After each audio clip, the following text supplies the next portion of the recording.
நீ பாட்டுக்கு என்னென்னத்தையோ செய்த. இதெல்லாம் நல்லதுக்கு தானா? மாமா, நாங்க பக்காவா ஒரு கேம் பிளான் போட்டிருக்கோம். இப்ப வரைக்கும் அது சரியாதான் போயிட்டு இருக்கு மாமா. கவலைப்படாதீங்க, இனிமேலும் சரியாதான் போகும். நாம நிச்சயம் அறிவழகனை வெளியே கொண்டு வந்துடலாம் மாமா. எப்போ நம்ம கிட்ட உண்மை மட்டும் இல்ல, முருகனும் இருக்கான், நம்பிக்கையோட இருப்போம். அண்ணே, நீ வாதாடுறதுல இப்பதான் கொஞ்சம் கொஞ்சமா நம்பிக்கையே வருது. இல்ல சம்மு, ஓ மாமாவை பாத்தியா? அந்த அம்மா பக்கம் சேர்ந்துக்கிட்டு என்னென்னமோ ஐடியா கொடுத்துக்கிட்டு இருக்காரு. அத்தை, எல்லாத்துக்கு பின்னாடி ஒரு அர்த்தம் இருக்கு. நீங்க எல்லாரும் உள்ள வாங்க, உள்ள என்ன நடக்குன்னு பாருங்க. சண்முகம், ஜட்ஜ் வர நேரமாச்சு, நம்ம போலாம். உள்ள போங்க. சரி சரி வா. ரொம்ப சுத்தல்ல விடுறான் மேடம். கொஞ்சம் டஃப்பா தான் போகும் போல இருக்கு. ஆனாலும் நீங்க கவலைப்படாதீங்க, எல்லாத்தையும் உடைச்சிடலாம். என் வாழ்க்கையில எனக்கு இருக்கிற ஒரே நம்பிக்கை என் பையன்தான். அவனுக்கு ஏதாவது ஒண்ணு ஆச்சு, உங்களை நான் சும்மா விட மாட்டேன் பிபி சார், பாத்துக்கோங்க. தயவு செஞ்சு வார்த்தைகளை விடாதீங்க மேடம். என் மேல நம்பிக்கை வைங்க, நான் போய் ப்ரிப்பேர் பண்றேன்.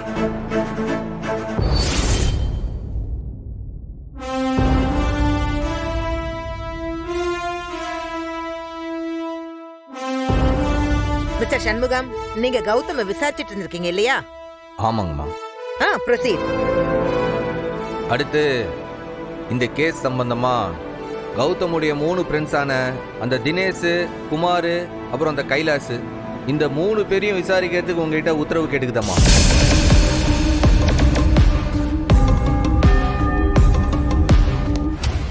அந்த 3 பேர் எங்க வானத்திலிருந்து குதிப்பாங்களா? பிபி, என்னது இது? எக்ஸ்பீரியன்ஸ் இல்லாதவங்க எல்லாம் இப்படிதான் இன்சல்ட் பண்ணுவீங்களா? என்ன யுவர் ஆனர், இவர் கோர்ட்ல இல்லாத ஆளுங்களை எல்லாம் விசாரிக்கணும்னு சொல்லிக்கிட்டே இருக்காரு. கோர்ட்ல இருக்கிற ப்ரொசீஜரை மதிக்கணும் யுவர் ஆனர். கோர்ட்ல இல்லாதவங்க எப்படி வருவாங்க யுவர் ஆனர்? கோர்ட்ல இல்லாதவங்கள தான் சண்முகம் விசாரிக்கணும்னு சொல்றாரா? Of course your honour. கௌதமோட நண்பர்களை விசாரிக்கணும்னு சொல்றாரு. பட் அவங்க எங்க? அவரு கையில இருக்கிற போட்டோவோட தான் அவங்க இருக்காங்க. மிஸ்டர் சண்முகம் வெறும் போட்டோ விசாரிக்க போறாரா என்ன?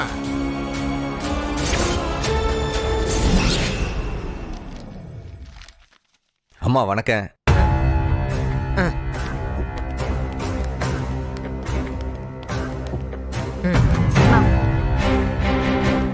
என்ன சண்முகம், என்ன இந்த நேரத்துல, என்ன எமர்ஜென்சி? சாமியை கும்பிட நேரங்காலெல்லாம் இருக்கா ஜட்ஜம்மா?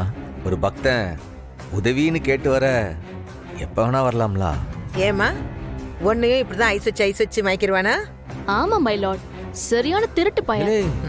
என்னலே அம்மா முன்னாடி என்னை திட்டு பையன் சொல்லுத, அவங்க என்ன நினைப்பாவ? அவங்க சொல்லவே வேண்டாம், எனக்கே தெரியும். சரி சொல்லுங்க, வாட் எமர்ஜென்சி? அம்மா, யார் இந்த பசங்க?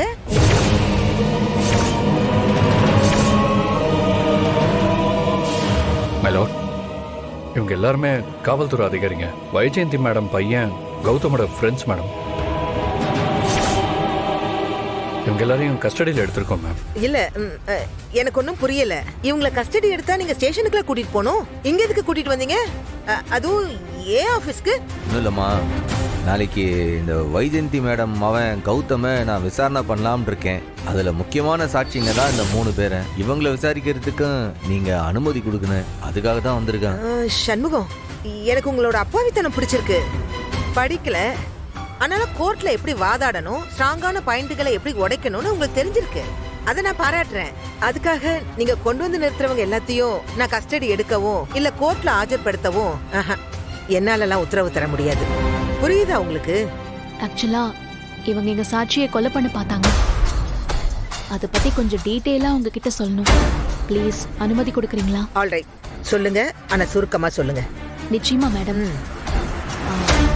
உண்மையிலேயே சண்முகத்தோட தங்கச்சி இதோ நிக்கிறாளே வீரா, இவளுக்கும் அந்த கௌதம்க்கும் கல்யாணம் நிச்சயம் செஞ்சோம். அதுலயும் அந்த வைஜெயந்தி மேடமே நேர்ல வந்து பொண்ணு கேட்டு கல்யாணத்தை ஃபிக்ஸ் பண்ணோம். எங்களுக்கு குழப்பமாவே இருந்துச்சு. எவ்வளோ பெரிய இடம் அவங்க, எங்களை மாதிரி சாதாரண குடும்பத்துல வந்து பொண்ணு கேக்குறாங்களேன்னு சந்தேகப்பட்டோம். ஆனா பெரிய இடம் அவங்களே வந்து பொண்ணு கேக்குறாங்களேன்னு நாங்க எல்லாரும் சம்மதம் சொன்னோம். கல்யாணம் மணமேடை வரைக்கும் போச்சு.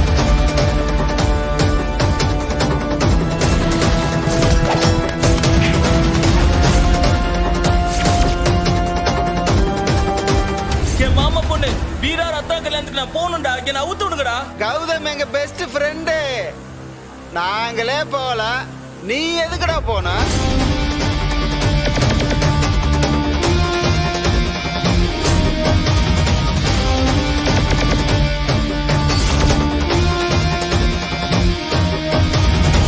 டேய், அந்த கௌதம பத்தி உனக்கு என்னடா தெரியும்? அவன் மேல 2 ரேப் கேஸ் இருக்கு ப்ரோ. அவங்க அம்மா போலீஸ் ஆஃபீஸர், அதனால தப்பிச்சிட்டான்.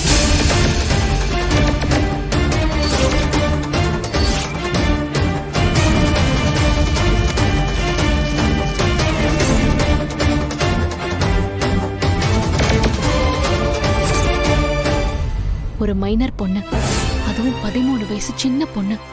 அந்த குழந்தைய பாலியல் வன்கொடுமை பண்ணி அந்த கௌதம் கொலையும் பண்ணிருக்கான். ஆனா இது எல்லாத்துக்கும் இதோ நிக்கிறாங்களே, இவங்க தான் சாட்சி.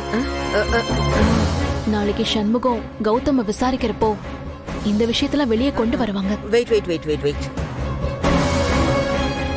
இல்ல எனக்கு ஒண்ணுமே புரியல. நிஜமாவே அப்படி ஒரு செக்ஸ் கிரைம் நடந்திருந்துச்சுன்னா, ஒரு மர்டர் நடந்திருந்ததுன்னா எப்படி இந்த கௌதம போலீஸ் அரெஸ்ட் பண்ணாம விட்டுருந்தாங்க? அவன் எப்படி சுதந்திரமா இருக்கலாம்? அங்கதான் அவங்க பதவி வேலையை காட்டியிருக்குமா? அது எப்படி அப்பா? அந்த அம்மா போலீஸ் ஆபீசராவே இருந்தாலும் கேஸ் எப்படி மாத்த முடியும்? சிம்பிளா ஒரு வேலையை செஞ்சிருக்கவங்க. இந்த கொலை, கற்பழிப்பு, இந்த கேஸ் எல்லாத்தையும் இன்னொருத்தர் மேல போட்டு அவரை ஒத்துக்க வச்சுட்டு அவரை ஜெயிலுக்கு அனுப்பிட்டாவ. இம்பாசிபிள். அது எப்படி? போலீஸ கரெக்ட் பண்ணி இருந்திருக்கலாம், ஆனா நீதிமன்றத்தை எப்படி கரெக்ட் பண்ண முடியும்? பண்ணிட்டாவுல. ஒருத்தன் தானாவே வந்து நான் தான் எல்லா குற்றத்தையும் செஞ்சேன்னு ஒத்துக்கிட்டா கோர்ட்டு மட்டும் என்னமா செய்ய? இது ரொம்ப பெரிய அபத்த சண்முகம். இதுக்கெல்லாம் சாட்சி உங்ககிட்ட இருந்தா மட்டும் தான் நான் எடுத்துக்க முடியும். அம்மா, எல்லா ஆதாரத்தையும் ரெடி பண்ணிட்டு தான் இப்போ உங்க முன்னாடியே வந்து நிக்கேன். நீங்க நாளைக்கு இந்த 3 பேரையும் கோர்ட்ல வச்சு விசாரிக்க அனுமதி கொடுத்தீட்டா நான் அங்க எல்லா ஆதாரத்தையும் உங்களுக்கு நிரூபிச்சிடுவோமா? இலே, ஆய திறந்து சொல்லுங்களே.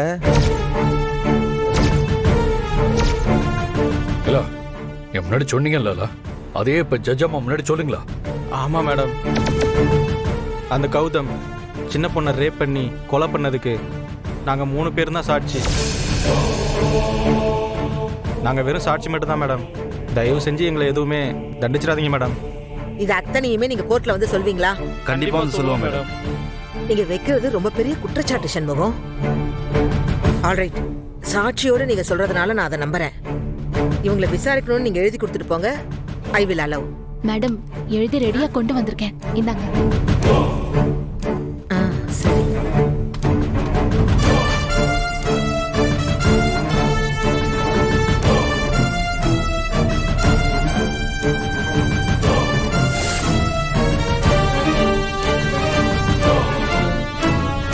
என்னப்பா இது? சாதாரண ஆட்கள் நீங்க, ஆனா சட்டப்படி ஒரு மனுவை எப்படி எழுதணுமோ அப்படி எழுதி கொண்டு வந்திருக்கீங்க. I appreciate you. மேடம், அப்ப நாளைக்கு கோர்ட்ல பெர்மிஷன் கிராண்டட். ரொம்ப நன்றிமா. கோர்ட்ல நாளைக்கு உங்களை ப்ரொடியூஸ் பண்ணிடுங்க. Okay ma'am. சரி, அப்ப நீங்க கிளம்புங்க. போங்க. சண்முகம், மா, ஐ ரியலி அப்ரிஷியேட் யூ. ரொம்ப நன்றிமா. ஒருவேளை நீங்க லா படிச்சிருந்தீங்கன்னா நீங்க சமூகத்துக்கு நிறைய நல்லது பண்ணிருப்பீங்க. வாழ்த்துக்கள். ரொம்ப நன்றிமா. தேங்க்யூ மேம், நாங்க வரோம். Thank you madam. Clerk,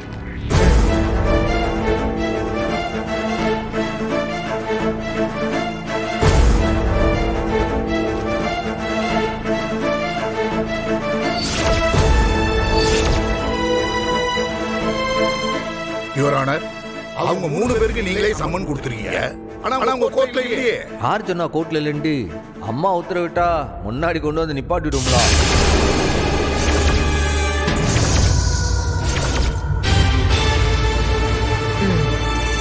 Dinesh, Kumar, Kailash.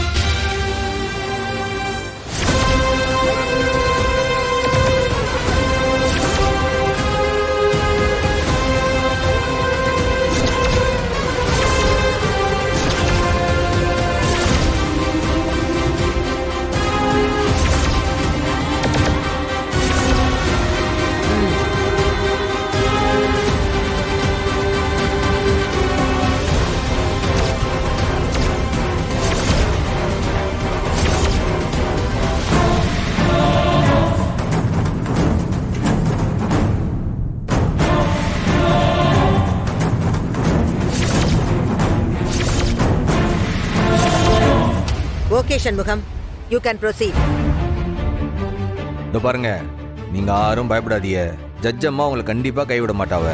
உங்களெல்லாம் பாதுகாப்பா பத்திரமா வச்சுக்கிறது ஜட்ஜ் அம்மாவுடைய பொறுப்பு.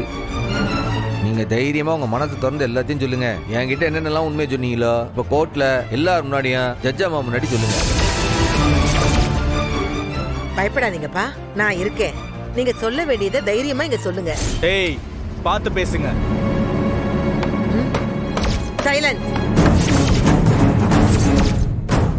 ஏப்பா, இல்ல இது என்ன பிஹேவியர் இது? நீ இருக்கிறது கோர்ட்ல. இங்க இந்த மாதிரி எல்லாம் கத்துறது, சாட்சிகளை மிரட்டுறது, இதெல்லாம் எவ்வளவு பெரிய அஃபென்ஸ் தெரியுமா? இன்னொரு தடவை மிஸ்பிஹேவ் பண்ணீங்க, உடனடியா உங்களை அரெஸ்ட் பண்ண சொல்வேன். Be careful. நீங்க பயப்படாம என்ன தெரியுமோ அதை சொல்லுங்க. மேடம், என் பேர் தினேஷ். நாங்க 3 பேரும் கௌதமோட டியர் ஃப்ரெண்ட்ஸ். ஒன்னாதான் சுத்துவோம், ஒன்னாதான் சரக்கடிப்போம், போதை பொருள் பயன்படுத்துவோம் மேடம்.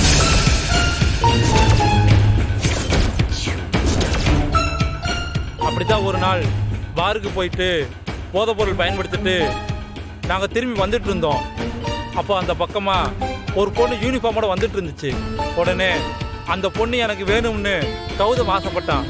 இல்ல, போய் அவனுக்கு போய் சொல்றானுங்க. கடைசியா உங்களுக்கு வார்னிங் தரேன். இதுக்கு மேல கூச்சல் போட்டிங்க வச்சுக்கோங்களேன், உடனடியா உங்களை கைது பண்ண சொல்றேன்.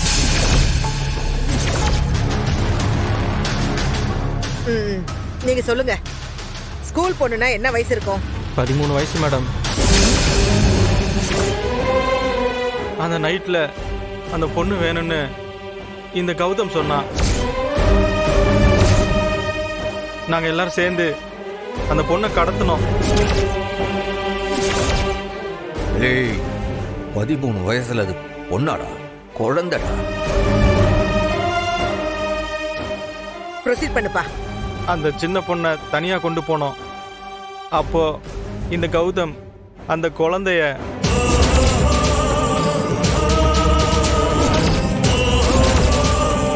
அந்த பொண்ணு என்ன பண்ணிய? நாங்க எதுவும் செய்யலண்ணா. கௌதம் தானே அந்த சின்ன பொண்ணை கற்பழிச்சுட்டான்.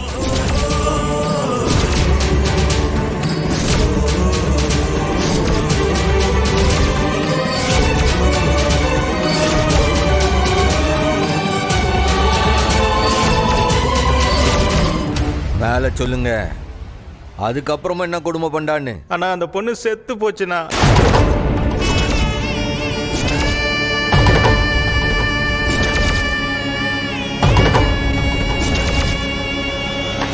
Order, order, order. Shanmugam, you proceed. அதுவா எப்படி இல்ல சாவும்? அந்த புள்ளைய சீரரிச்சு இந்த கௌதம் தானே கொன்னா, அதை சொல்லுங்க.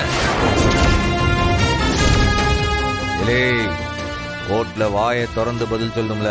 தலையாட்டினா இங்க எதுவும் செல்லாது. வாயை திறந்து சொல்லுங்க. இந்த கௌதம் தானே அந்த அப்பாவி புள்ளைய கொன்னா? Objection your honour. Overruled. நீங்க ப்ரொசீட் பண்ணுங்க சண்முகம். சொல்லுங்களேன், என்ன நடந்ததுன்னு சொல்லுங்களேன். இவன் என்னென்ன கொடுமை செஞ்சான்னு சொல்லுங்க. இந்த சின்ன பாப்பாவை கௌதம் கருப்பழிச்சு கொண்டுட்டான் சார்.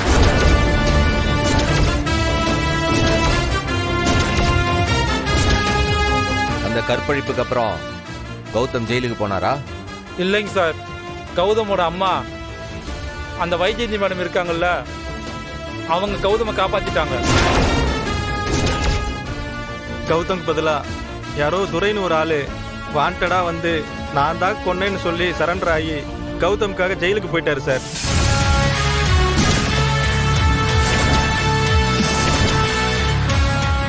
இல்ல பரணி,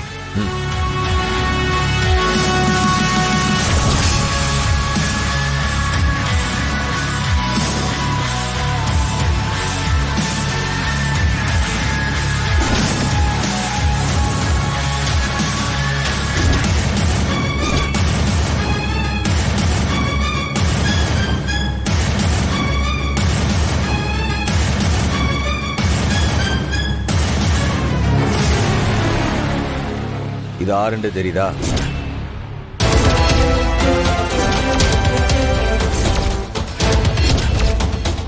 நிஜமா இந்த போர்ட்டல நிக்கிறதான் துரை. அவர் பக்கத்துல நிக்கிறதான் அறிவழகன் கொலை செய்யதா சொல்லப்பட்ட மாலதி டீச்சர்.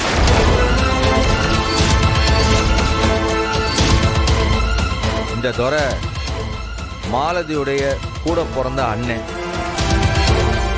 இதையும் எவிடன்ஸ்ல சேர்த்துக்கும்படி தாழ்மையுடன் கேட்டுக்கிறேன்.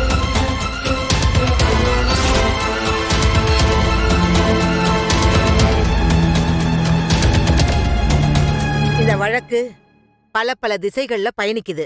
குற்றம் சாட்டப்பட்ட தரப்பு மிஸ்டர் சண்முகம் மிக மிக முக்கியமான சம்பவங்கள் எல்லாம் வெளிக்கொண்டு வராரு. இது மிகப்பெரிய வழக்கா மாறிக்கிட்டு இருக்குது. தற்போதைக்கு மதிய உணவு இடைவேளை விடுறேன். இடைவேளைக்கு பின் செஷன் தொடரும்.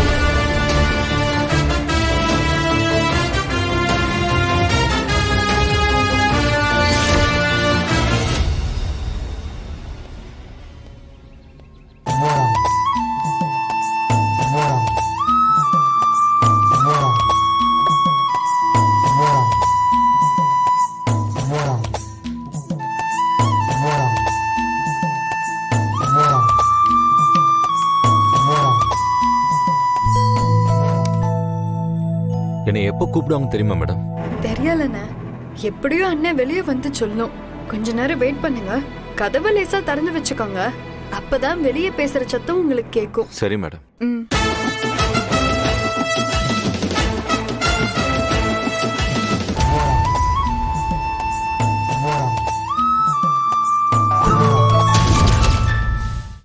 என்னால கொழுப்பு கூடி போச்சா? பயம் குறைஞ்சு போச்சு பொண்டாட்டி. அந்த வார்த்தையை மறுபடியும் சொன்ன வாயை உடைச்சிருவேன் பாத்துக்க. நீ என்ன வேணாலும் சொல்லு. என் மேல என்ன பழி விழுந்துச்சு? அநியாயமா உன் வாழ்க்கையை கெடுத்துட்டேன் தானே. இப்ப கேஸ் போற வேகத்தை பாத்தியா?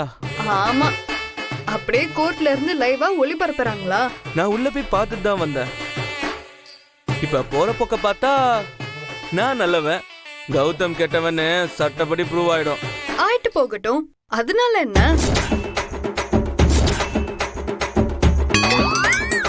என்னல பார்வை, கண்ணு மூலிய நோண்டி போடுவேன் பாத்துக்க.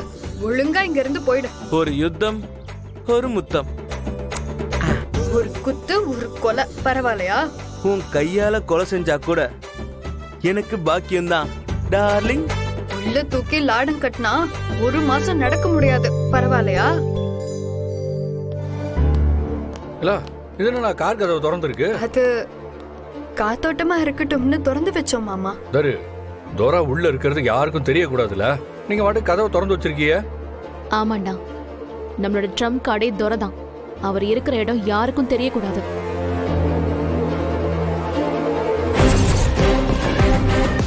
இல்லை, அதிகாரி மேடம் நம்மள பார்த்தா வரா மாதிரி இருக்கு.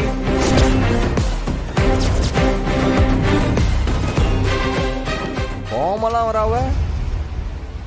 அப்ப நீ நல்ல பொழுதுபோக்கு இருக்கி. துரை, சொல்லுங்க சண்முகம். நீ காருக்குள்ள இருக்கிறது அவங்களுக்கு தெரியாது. அவங்க என்ன பேசுறாங்கன்றத உள்ள உட்காந்தே நல்லா கேட்டுக்க. கவனிச்சுட்டு தான் இருப்பேன் சண்முகம். இல்லை ஜோபாலா, விடுவா. இதுபடி நில்லு. வணக்கம். வணக்கம் மேடம். வணக்கம்.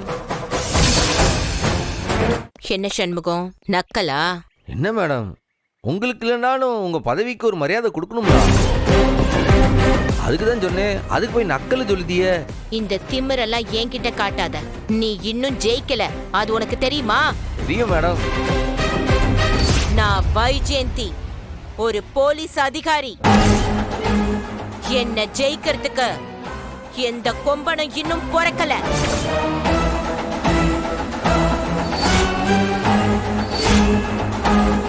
நீ எல்லாம் ஒரு தூசி மாதிரி. உன்னால என்ன நெருங்க கூட முடியாது. ஓஹோ, அப்படியா மேடம்? நீங்க சொன்னா சரியாதான் இருக்கு மேடம். இந்த பாரு, வைஜெயந்தியோட கோபத்தை பத்தி என் டிபார்ட்மெண்ட்ல கேட்டு பாரு. அப்பதான் உனக்கு தெரியும். விட மாட்டேன்டா உன்னை.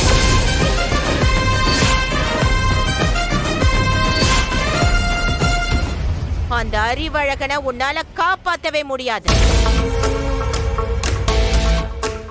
உன்னையும் உன் குடும்பத்தையும் ஒட்டு மொத்தமா அழிக்காம நான் விடவே மாட்டேன்.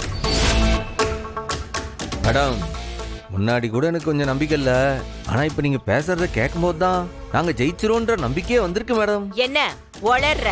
மேடம், உங்க கோவத்தை பார்க்கும்போது தான் தெரியுது வேக வேகமா நீங்க தோத்துட்டு இருக்கீங்கன்னு. உங்க கோவமே அதை காட்டி கொடுக்குதே மேடம். நாங்க ஜெயிக்க போறோன்ற நம்பிக்கையே இப்ப எனக்கு வந்துட்டு இருக்கு மேடம். அதுவும் நீங்க சாதாரணமா தோக்க போறது கிடையாது. உங்க பதவி போய், உங்க பேரு போய், அந்தஸ்து போய், ஊர்ல பேரு நாசமாயி, உங்க ஆயுசு முழுக்க ஜெயிலே களி தின்ன போதிகன்னு நினைக்கும் போது எனக்கு ரொம்ப கஷ்டமா இருக்கு மேடம். இந்த வைஜெயந்தியை ஜெயிக்கிறதுக்கு எவனும் பொறக்கல, பொறக்கவும் மாட்டான். என்கிட்ட சவால் விட்டு நீதான் அழிய போற. உன்ன மாதிரி எத்தனை பேரை நான் பார்த்திருக்கேன் தெரியுமா? எப்படி? அந்த மாலதியோட அண்ணன் துரை இருக்காரே, அவரை மாதிரியா மேடம்?